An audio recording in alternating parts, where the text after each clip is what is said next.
میں تمہاری اس جرم سے بری الزام رہوں گا. اور نوح علیہ السلام کے پاس وہی بھیجی گئی کہ سوائے ان کے جو اس وقت تک ایمان لا چکے ہیں، اور کوئی نیا شخص تمہارے قوم میں سے ایمان نہ لاوے گا.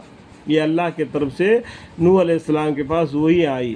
سو جو کچھ یہ لوگ کفر و استہزاء کر رہے ہیں، اس پر کچھ غم نہ کرو، صبر کرو اور تمہارے نگرانی میں اور ہمارے حکم سے کشتی تیار کر لو. اللہ کے حکم سے کشتی تیار کر لو.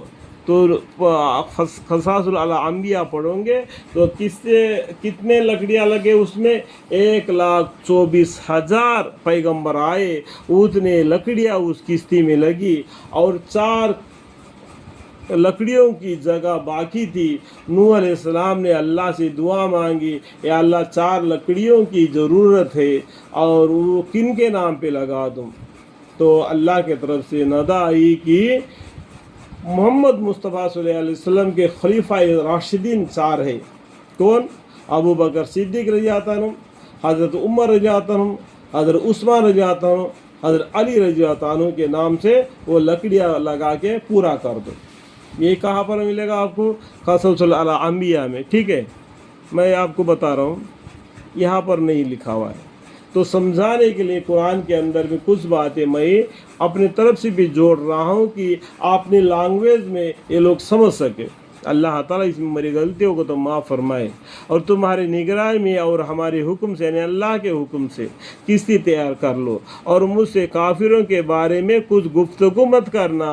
ابھی ان کا ختم ہو گیا، ان کے بارے میں کچھ یہ گفتگو مت کرنا کہ ان سے بچاؤ یا ایسے کہ رحم کرو ایسا، کیونکہ وہ لوگ جو کافرانہ زندگی گزر گیا تو گزر گیا.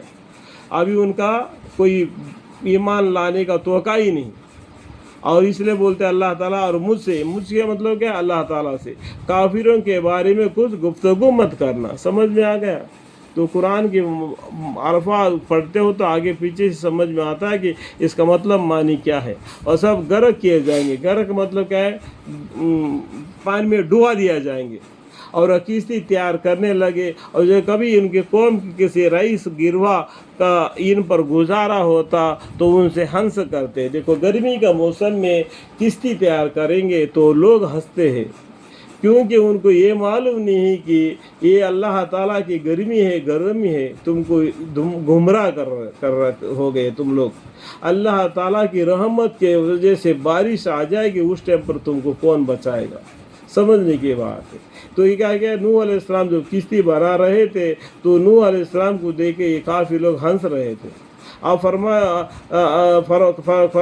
کشتی تیار کرنے لگے، اور جب کبھی ان کے قوم کے سے رئیس گروہ کا ان پر گزارا ہوتا تو ان سے ہنسا کرتے. آپ فرماتے کہ اگر تم ہم پر ہنستے ہو تو ہم تم پر ہنستے ہیں، جیسا تم ہم پر ہنستے ہیں تو ہم تم پر ہنستے ہیں. یہ لوگ کشتی کو دیکھ کر ہنس رہے، نوح علیہ السلام نے ان کا پیچھے کی طرف دیکھ کے ہنس رہے کہ وہ لوگ نہیں جانے کہ اس کے بعد کے زمانے میں ایک ایسا طوفان آئے گا، یہ کس سے کیسا بچیں گے. اس بات سے وہ ہنس رہے ہیں. اندازہ لگاؤ، سمجھو. ٹھیک ہے، جیسے کہ تم ہم پر ہنستے ہو. یہاں پر کچھ لوگ ہیں نا اور بھی حدیثیں بیان کرتے کہ کیا کوئی کتاب سے کوئی دلیل تو دیتے نہیں، اپنے من مانی سے کچھ بھی کہہ دیتے ہیں کہ وہ کشتی میں کچھ باتیں ایسا بولتے ہیں. اللہ مغفر.